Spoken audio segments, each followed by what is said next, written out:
Well, thank you and welcome for being here today for the first Power Talk. Today I'm with Deliwala.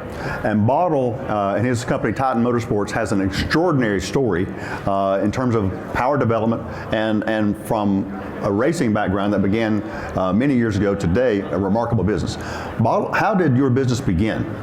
It all started out with my brother and my business partner in 1998 getting a Toyota Supra.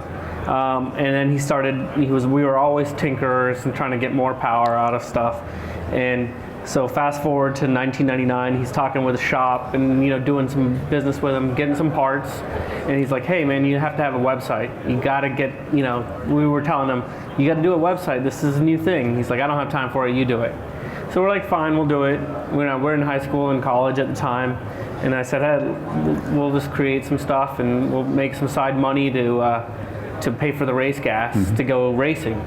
And ended up, our first month we were like, okay, we'll just do like $5,000 a month in sales. So I think our first month we did 50 grand in sales. Wow. And this is all out of our parents' house too. We took over the garage, made the house like a warehouse. The HOA hated us. We had 18-wheelers coming in and doing deliveries.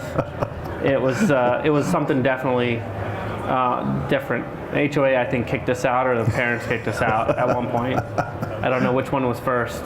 So from that beginning, you have a long racing history. I've been in your business, you have a lot of Wallies. Yes. So how does an organization like you stay competitive year after year? So what we did is, I think our first competing season that we started competing in NHRA was 2002. And we made our first race, and we broke the world record with our second or third pass with the Supra. And no one kind of really knew who we were at the time out there. So it was great because we got a lot of focus on us. But we lost that first race, and we said, we'll never again lose the first race to someone playing games with us at the starting line. And so I think we won almost all the rest of the events. Majority of them won the championship that year in the street tire class. And then we just kept on, evolving. We didn't ever settle on, hey, this is the next point where it's going to fail or whatever. We always have to continue to try to be better. Always, keep your head down, focused. And you told me you started with that Toyota 2JZ engine platform. Yep. And you said that was a factory 320 horsepower engine, and your early goal was to get 700 horsepower. Yeah, our early goal, at the beginning we were like a twin turbo setup, and then we went to a single turbo, and we were making 700-800 horsepower. And you could do that very easily out of the stock block, stock rods, stock pistons. It's really insane the amount of power that you can get out of a 2J. It's basically like, if you were to compare it to an engine now, it's like the LS of the import world. Right. So it's a swap that everyone puts in different applications, different models. And we just kept on evolving and getting more power as technology kept on getting better. We would always have a setback because we started to make too much power, and we kept on going up and up and up, and then we'd have something else fail, and we're like, oh, we have to find out how to... You'd find the weak link. Yeah. We thought we always designed enough for that weak link, but the power and the technology just kept on getting better and better as time goes on, or you fix a weak link and then you're like, okay, well, we can make more power now. Let's just turn the knob on the boost controller. Right, right. So where are you at now in terms of horsepower? Roughly 3,500 horsepower. Out of a 6-cylinder engine? Yeah, 6-cylinder engine. There's a lot of V8 guys that are envious right now. How do you do that? Well, a lot of it has to do with all the technology. Turbo technology has come a huge way. It's kind of like the equalizer in everything that we're doing. And we're making roughly like 19 horsepower per cubic inch. So if you times that with what an LS is, 462 or something like that, right, I think. Right. That's like 8,000 horsepower if you translate it over. I don't think an LS is making 8,000 horsepower. I don't think so either. But that just gives it, the relationship of how the technology is. And I feel like we would always go to the domestic guys and say, hey, what are you guys doing? What's different? Because you have to always call the people that are successful in building things. Right. So we would call some guys and they're like, hey, what do you think? Look at this. And they're like, we don't want to deal with it. And I'm like, well, can you just look at it for me? And they're like, yeah, we'll look at it. And we're like, hey, this is what we're doing. He's like, well, you should change the bearing. And they're like, what do you mean change the bearing? And they're like, change it to a different bearing because you're using like a bearing or a P bearing. And we're like, well, they don't make one. This is the import world. This is in the beginning. They're like, they don't make a performance bearing. Well, just change it. That's easier said than done. It's easier said than done. So we call some crank companies and we order some different cranks and said, oh, can you do this? And we changed the bearing to a domestic bearing or like the Honda Journal bearing, right, the CB1663 or something like that. Yeah. And changed it and just built a custom rod because that's easy enough. And just continue to evolve and calling other people, using your Rolodex and having a good thing. Even your competitors, we would always say, look, we're going to design something, we're going to make something, we're going to sell it. And we're going to also sell it to our competitors.